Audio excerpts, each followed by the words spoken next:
So now we're just going to move right into our wonderful singers today. So we are pleased and honored to have the renowned Eklund Opera Theater singers here to perform for us today.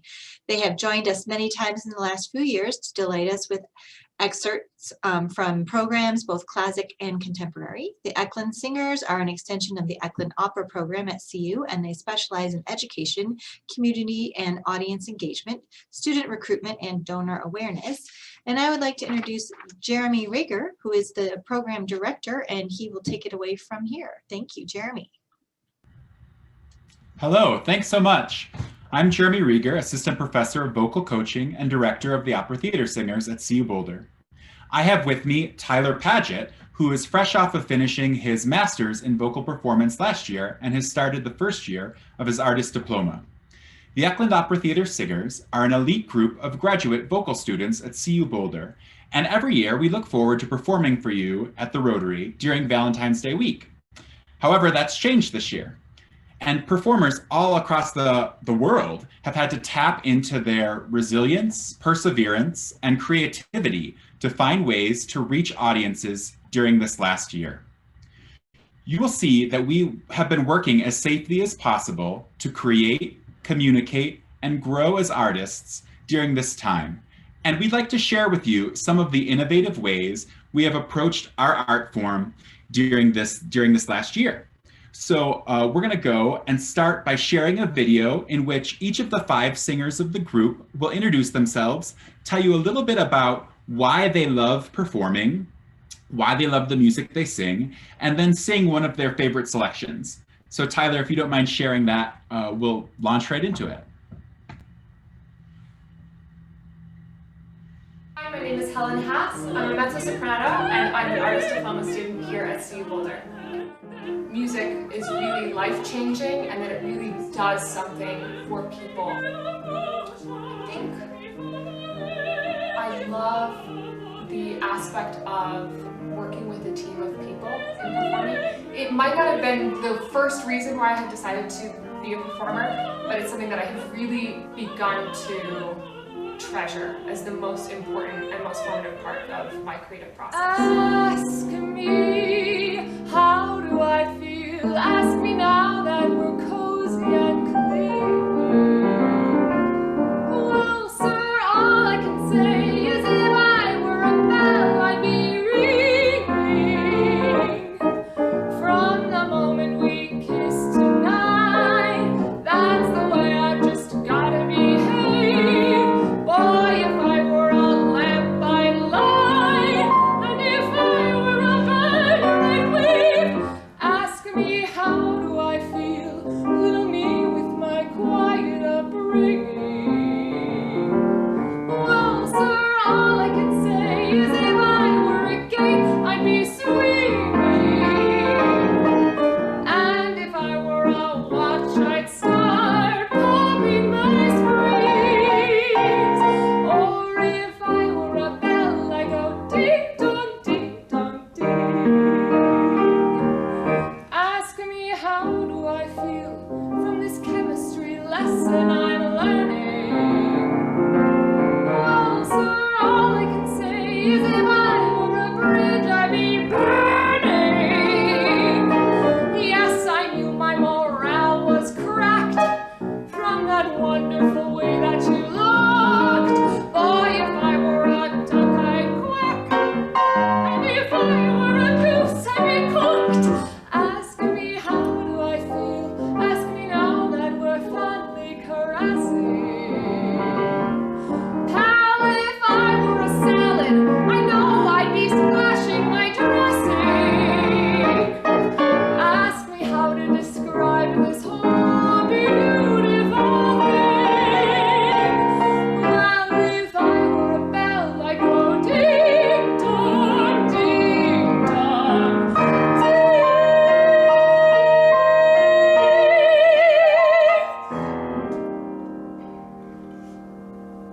Hi, I'm Brandon Tyler Paget and I'm a baritone. I enjoy performing and singing because every time you get to inhabit the character, especially with music, you get a sense of empathy that is stronger than any other art form that I've come across. And I learn more about myself, and I'm more at peace from the experience.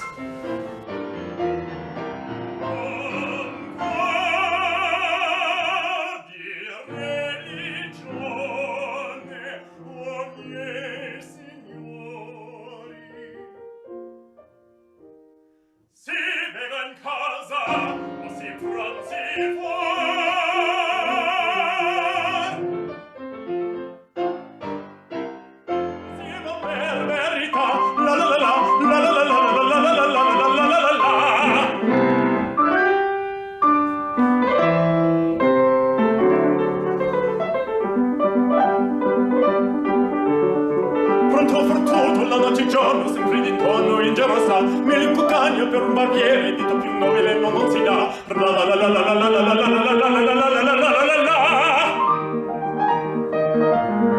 Rasori e pettini, lanciate i forbici al mio comando, tutto qui sta. Lanciate i forbici, rasori e pettini al mio comando, tutto qui sta. E la risorsa, poi del mestiere, con la donnetta, col cavaliere, con la donnetta, la la la la la la, col cavaliere, la la la la la la,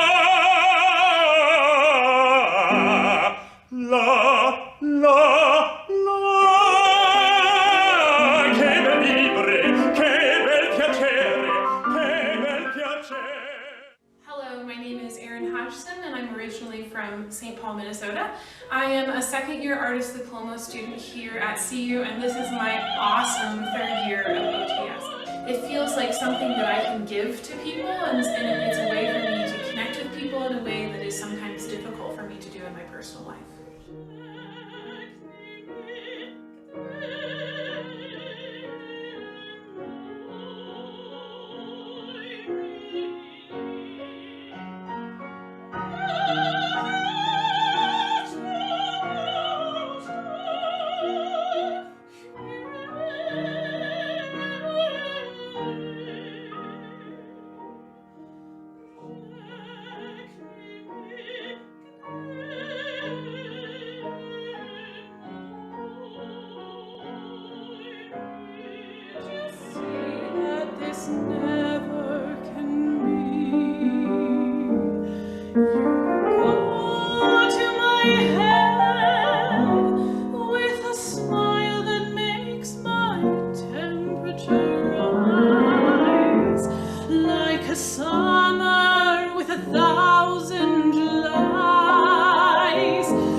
Hello everyone, my name is Miguel Ángel Ortega Bañales. I was born in Tijuana, Baja California, Mexico, and I'm a first-year graduate student here at CU Boulder.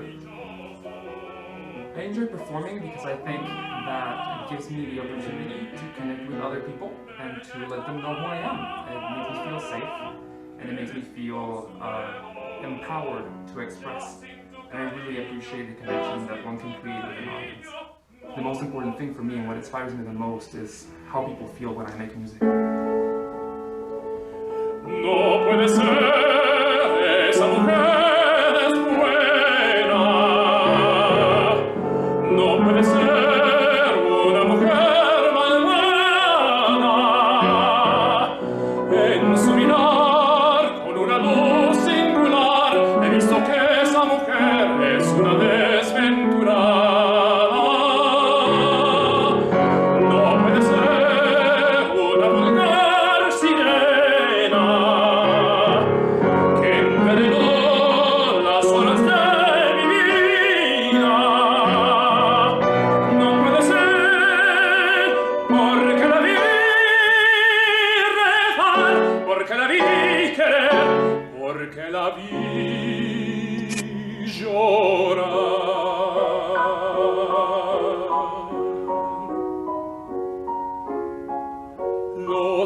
los que lloran no saben mentir, las malas mujeres no miran así.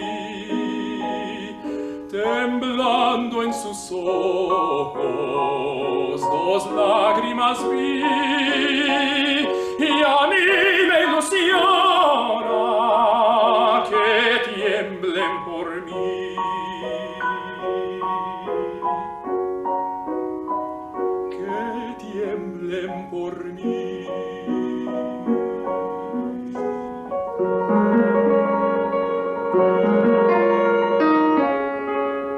Viva luz de mi ilusión, sé piadosa con mi amor, porque no sé fingir, porque no sé callar, porque no sé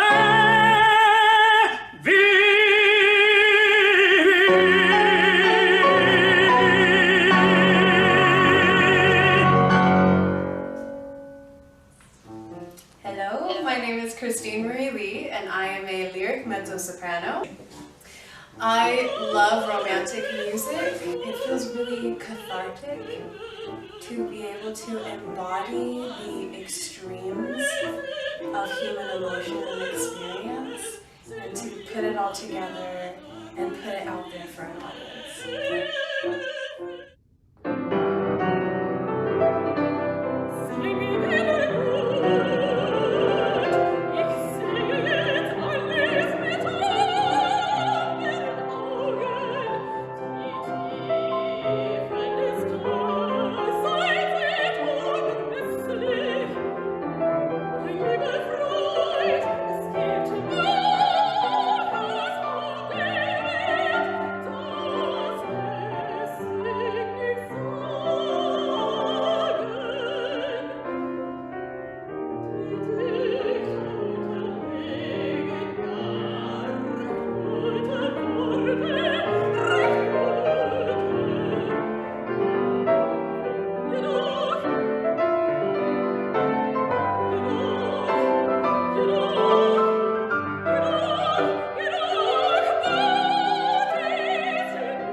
So that was our 5 OTS singers, and all sang hello.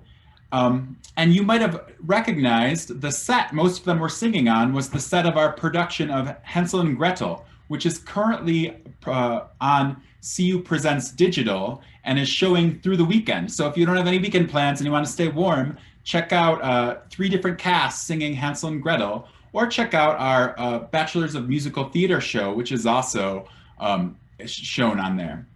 You may wonder how we rehearse things, especially when we haven't been meeting in person. And what we've been doing is we've been using this program called SoundJack. And this was technology that was kind of invented in the 1990s, but we never really had a need for it. And after the pandemic started, people started to invest in how we can get this technology more accessible. And basically what this allows us to do is when I talk to you on Zoom, there's a lag that doesn't work for music performance. It would be too hard if I were to play and Tyler would be in Broomfield in his house on Zoom to have a connection. So this type of program allows us for me to play in my home in Longmont and for Tyler to sing in Broomfield at exactly the same time. And we're able to coach and work that way. So we made a little video the other day of a great Cole Porter song called Begin the Begin, which shows exactly how this works.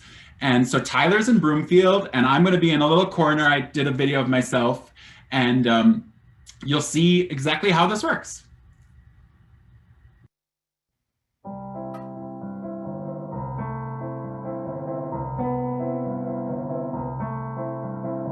When they begin the begin,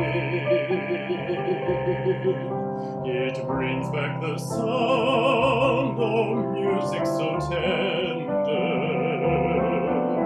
It brings back a night of tropical splendor. It brings back a memory evergreen. I'm with you once more under the stars, and down by the shore an orchestra's playing, and even the palms seem to be swaying when they begin the beginning. To live it again is past all endeavor, except when that tune clutches my heart, and there we are swearing to love forever, and promising never, never to part. What moments divine, what rapture serene, till clouds came along to disperse the joys we had tasted. And now when I hear people curse the chance that was wasted,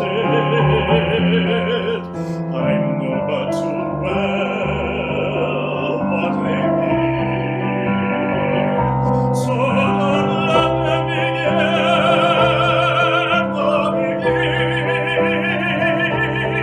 Let the love that was once a fire remain a member. Let it sleep like the dead desire I only remember. When they begin the begin. Oh yes, let them begin the begin. Make them play till the stars that were there before return upon you. Till you whisper to me once more, darling, I love you. And we suddenly know what heaven we're in. When they begin the begin. When they begin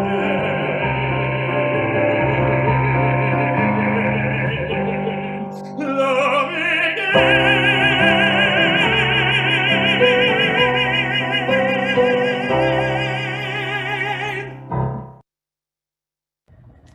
Thank you, Tyler.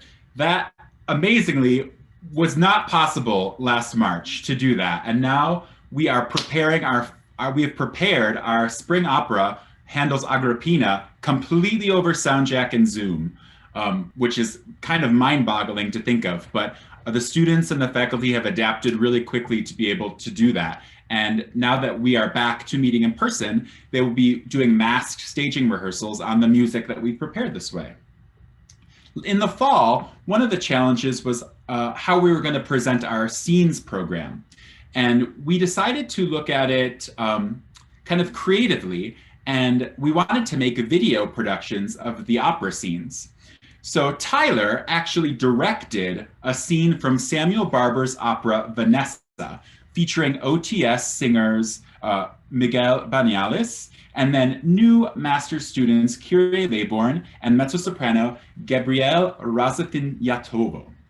And we did our best to follow all the COVID procedures that were outlined by the campus, and we were able to kind of do an on-location version of this opera scene. So Tyler, can you tell us briefly how we went about doing this?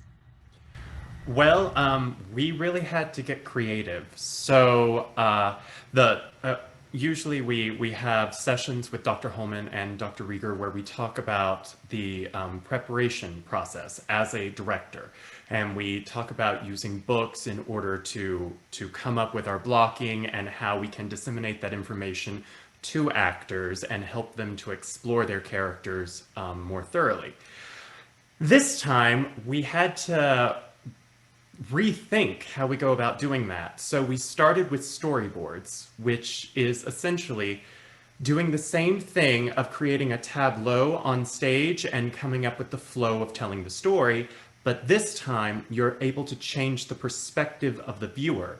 So it becomes more about a moment-to-moment process of telling a story. And exploring that form of storytelling is really, really helpful for performers, because as we get more into a digital process, we really have to think about how we are telling a story in every recording that we do. So we would spend a lot of time just masked, going through the words, coming up with intention, and figuring out exactly how the picture would look from moment to moment. And then we had to explore the spaces that we were going to sing in. Well, we didn't sing in them. We pre-recorded everything on stage, and then they had to lip sync to their own voice.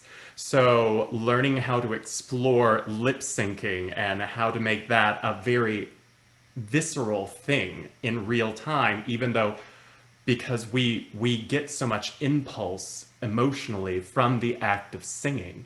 So figuring out how we're not making any sound, but still being within the moment and within that character was really interesting too. But the process has really been a great exploration for us as performers. We, as terrible as COVID is, it has really given us a wonderful opportunity. So this scene that Tyler's about to show is from Vanessa, and takes place right at the beginning of the opera. Vanessa is waiting for a lover of hers to re-enter her life. She's been waiting for years. She's waiting there with her mother, who doesn't speak to her, and her niece, who is the mezzo-soprano in this scene. And the lover finally arrives, comes into the house, and Vanessa is so excited, and she turns around and she realizes it's not who she thought it was. And she runs away in despair.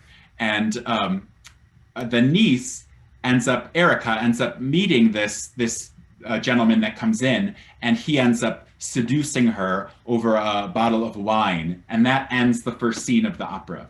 So we're going to watch about 5 minutes of the end of the Act 1, Scene 1 of Vanessa.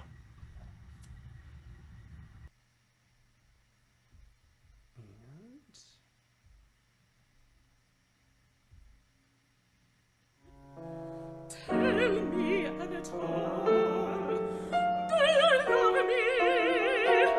Do you see me as once you did? For if you do not, I shall ask you to leave my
many dreams after so long a waiting. Oh, how unfair a game life can be, when death can tie the sculptor.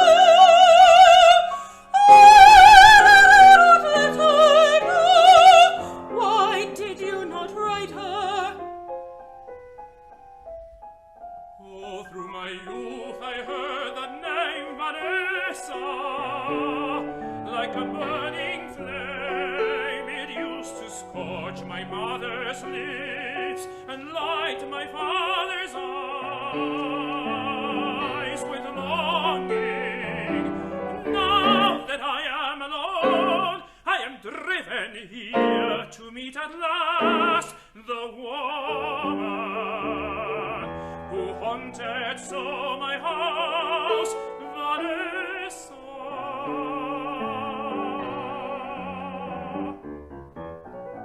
But who are you? Sometimes I am her niece, but mostly her shadow. No, you must leave! You heard what she said! You are not going to send me out into the storm again. Tell her who I am, and she will let me stay the night.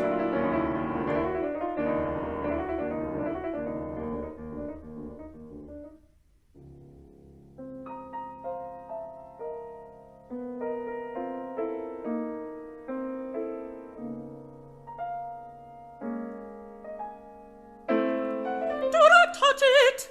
She cannot bear the sight of mirrors.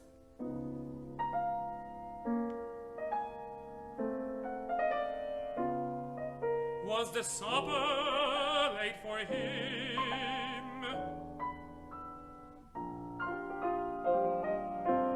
Ah, Romane Conti, my father loved this wine. May I light the candles? I too love good food and wine. But my father lost his fortune dreaming, while my mother but subtle poisons to destroy his dreams. Now I can only drink the wine of others. Will you join me for supper? That place was not set for me. Besides, it is not with me that you come from so far to drink your wine. Nor was I the one who was expected. I am the false Dimitri, the pretender. Be my Marina.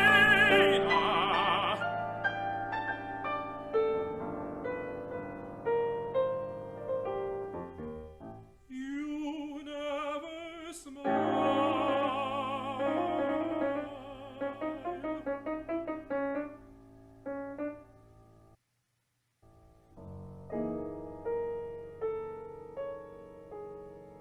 Sit down.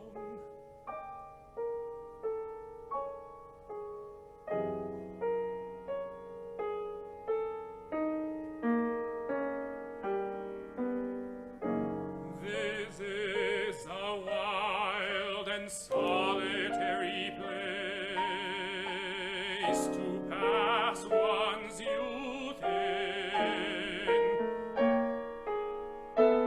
It is as if we had been always alone.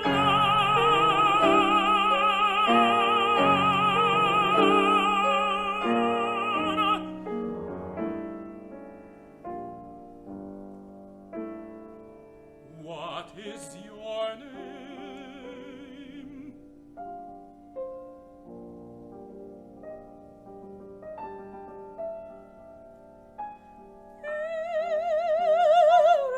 Erica.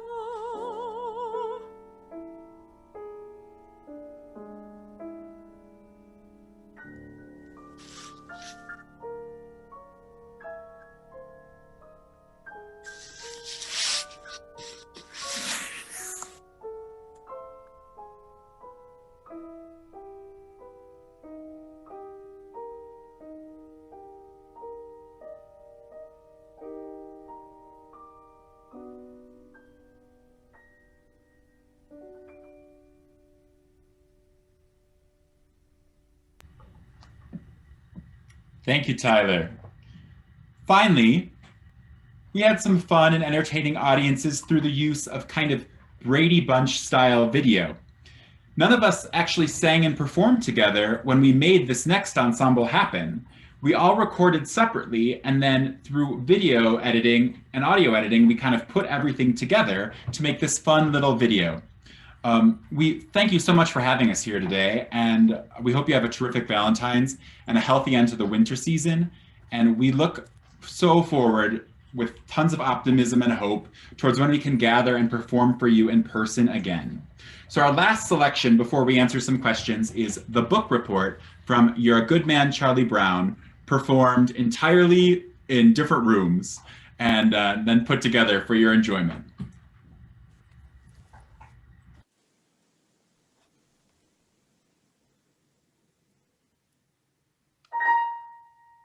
Chasing rabbits, chasing rabbits, chasing rabbits, chasing rabbits, chasing rabbits, chasing rabbits, chasing rabbits, chasing rabbits. Rabbits. Rabbits! Rabbits. A book report on Peter A book Rabbit. report on Peter Rabbit, Rabbit, Rabbit.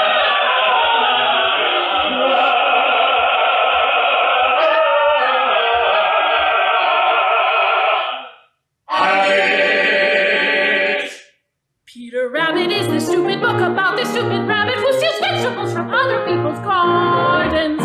1, 2, 3, 4, 5, 6, 7, 8, 9, 10, 11, 12, 13, 14, 15, 16, 17. 83 to go. The name of the book about which this book report is about is Peter Rabbit, which is about this rabbit. I found it very... I liked the part where it was it reminded me of Robin Hood. And the part where Little John jumped from the rock to the sheriff of Nottingham's back. And then Robin and everyone swung from their trees in a sudden surprise attack. And they captured the sheriff and all of his goods, and they carried him back to the camp in the woods. And the sheriff was guest at the dinner and all, but he wriggled away and he shouted the call, and his men rushed in and the arrows flew. Peter Rabbit was sort of that kind of way too. The other people's name was McGregor. 18, 19, 20, 21, 22, 23. Huh. In examining a book, such as Peter Rabbit, it is important that the superficial characteristics of a deceptively simple plot should not be allowed to blind the reader to the more substantial fabric of its deeper motivations. In this report, I plan to discuss the sociological implications of family pressures so great as to drive an otherwise moral rabbit to perform acts of thievery which he consciously knew were against the law. I also hope to explore the personality of Mr. McGregor in his conflicting roles as farmer and humanitarian.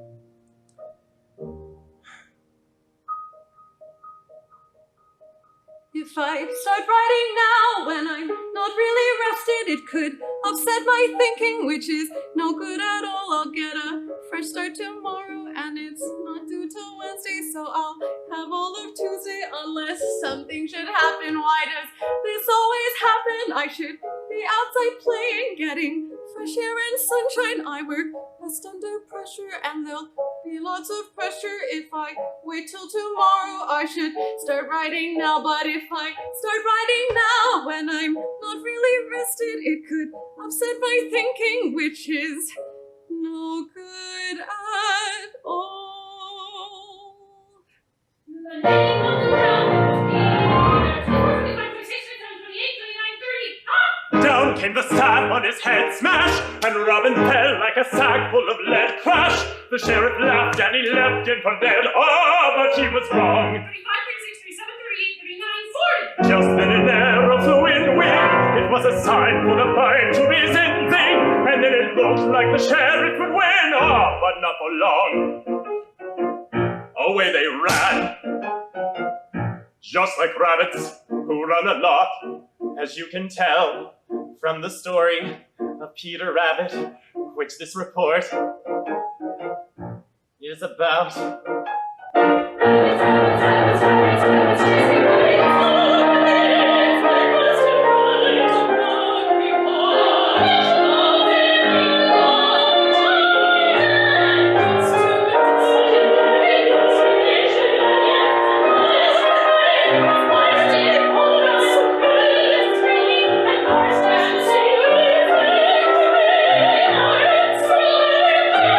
Not to mention the extreme pressure exerted on him by his deeply rooted rivalry with Flopsy, Mopsy, and Cottontail.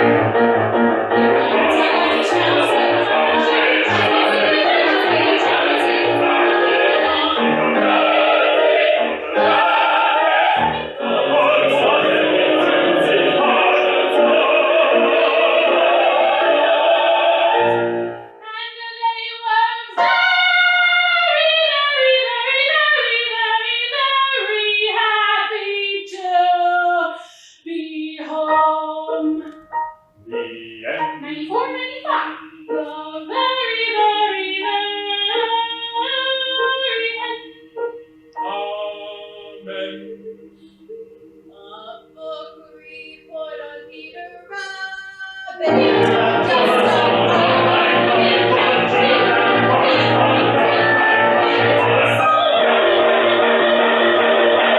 Haven't even started yet.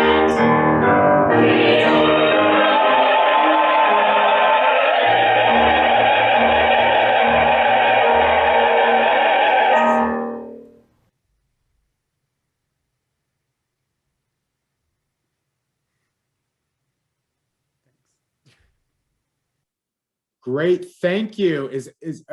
Can we go right to questions, Jeremy? Or Yeah, that would be great. And Tyler's here because I saw some of them are pretty singer specific. So that would be great, Tyler, if you want to answer some of those.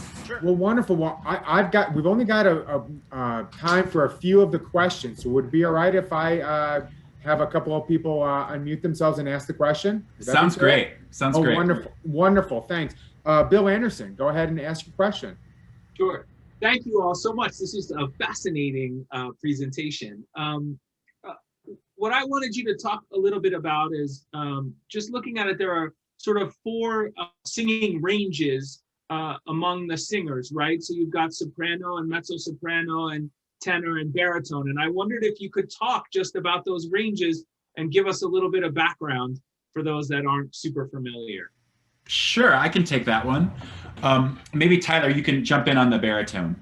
So people's voice naturally sits in a specific area, and through vocal study and working with a teacher, they find out, oh, I'm a soprano, oh, I'm an alto. In opera, we generally call that mezzo, or a tenor or a baritone. And then within each voice type, there are different classifications, and depending on kind of what country you're in and the size of the theater, because opera singers tend not to sing with a microphone, then you sing a specific type of repertoire. So Tyler, can you tell us a little bit about the types of baritones that we may encounter? Right.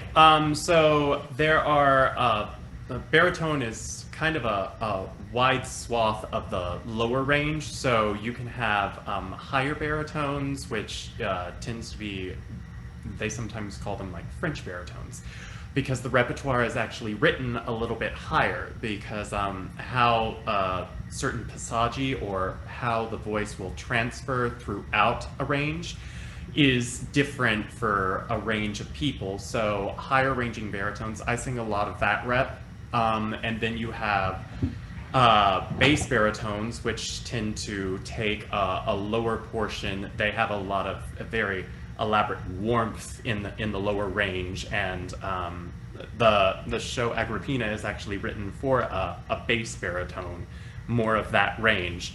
Currently I'm Claudio in Agrippina, so that's why it's in my brain, and we've kind of had to shift a couple of things up. But baritone is that sort of range right there. And then I will shoot it back over to Dr. Rieger for tenor. Yeah, and you actually brought something up that's really kind of cool for people who are into linguistics, is that the language a singer is singing in sometimes influences the range they can sing in. So Tyler mentioned French baritone. French has a specific type of vowel and mixed vowels that makes it easier to access higher notes for the male gender. So that's why it's called a French baritone. That kind of gives you a brief overview of those 4 classifications. But interestingly enough, in contemporary opera, those classifications are starting to be messed with a little bit as people want to explore a wider swath of repertoire. Okay, thank you very much, guys. Last question is actually going to be Marcia. Go ahead and ask your question, Marcia. Thank you. The last Peter Rabbit was so fun to watch. You know, all the voices at once, and you can hear pieces of each individual. It was really wonderful. It just made me smile. You know, it made me wonder, do you have to take acting classes? You know, I mean, singing is a whole focus. And, you know, does the acting come in naturally when you are, you know, getting into a part? So I was kind of curious about that. And then the other thing is, you know, you all made it look so easy. And I know it's not, but I'm thinking about, you know, learning where to breathe, you know, in your phrasing and you're moving around. How challenging, what do you have to do to think about moving around while you're singing and acting? Tyler, you want to take that one? Sure. Well, I'll just talk about how I take on a project. So if, you know, you get a new piece and you look at the challenges that you have and you kind of just have to compartmentalize. You're like, okay, this is going to be a technical study day. How do I learn how to just sing this efficiently and beautifully and in a way that expresses the text orally? And then what I do is, if it's in a foreign language, first you have to translate out everything. Even if you're very fluent, I feel that it is very important for you to translate out word for word to begin with. And then you look at the syntax of a language, because a lot of Romantic language syntax is very different from Germanic or English. So you look at that, and then what I will do is I will create a poetic verse in English that essentially meets the same translation, kind of word for word. Reason being, it will give me the intention behind what I'm doing within the language, so that I'm highlighting the natural flow of the language. And then after I've done that, I perform that as a monologue, and I make sure that that is, you know, totally in my head. And then from that experience, I learn how to act or perform this piece in a way that really shows all of the essence that goes into it. So that's essentially the process. Thank you so much for sharing that. Great, thank you very much. And Sarah Parkinson has something she'd like to ask you. Yes, thank you so much to Jeremy and the Eklund Opera Singers for sharing your creative performances today and giving us a glimpse into your new technological reality. The work that you shared with us proves that these pandemic challenges are, above all, an opportunity for growth and innovation. And it's really inspiring to see you all again. So thank you. Now, as you may know, Rotary has been working to eradicate polio for more than 35 years. Our goal of ridding the world of this disease is closer than ever, as the pandemic only remains in Afghanistan and Pakistan. We are pleased to share that today, in your honor, pardon my dog, the Boulder Rotary Club will contribute 100 doses of vaccine to the Polio Plus Fund. So thank you very much. Thank you. Thanks so much for having us this year. Thank you. Thank you very much, Jeremy. That was wonderful. And Brandon, thank you for being here. Sarah, thank you for your response. That was great, and really appreciate very much how fun that was. I loved the Charlie Brown too. That's really good.